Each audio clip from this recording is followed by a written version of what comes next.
Naging matagumpay po at napuno naman ng kulay ang long-delayed victory party at Fans Day kagabi ng newly minted PBA Governors Cup champions na Raynor Shine Elasto Painters. Dinala noon ang mga top officials ng team, sinahugan ng relief efforts para sa mga flood victims ang naturang okasyon. Nakupo po ng Raynor Shine ang first ever championship ng kanilang prangkisa matapos na talunin nila ang BMEG Limado sa finals ng Governors Cup. Ang karagdagang detalye sa report na ito ni Miss Meg C. Yozon.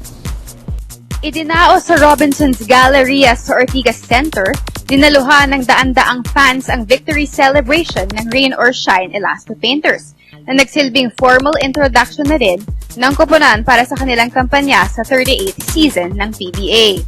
Present ang halos lahat ng mga players ng Elasto Painters, maliban kina Jeff Chan at Gabe Norwood na parehong naglalaro para sa Gilas Pilipinas sa FIBA Asia Cup sa Tokyo, Japan. Complete attendance rin ang coaching staff at management sa pangunguna ni Chief Mentor Yeng Yao. Very light ang moment sa victory party kung saan nagawa pa ngang magbiro ng kadalasang seryoso at fiery coach na si Yao. Bagong player po namin si Chris Chu. Andyan po.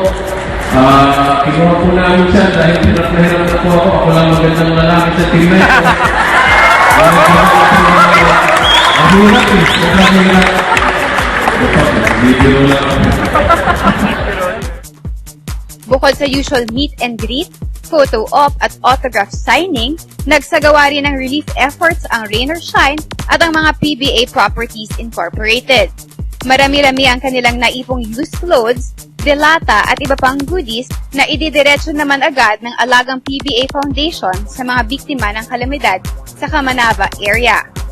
Bubuksan ng Rain or Shine ang kanilang kampanya sa All Filipino Cup sa October 3, katapat ang Petron Blaze Boosters. Para sa PTV Sports, Meg Siozon, Telebisyon ng Bayan.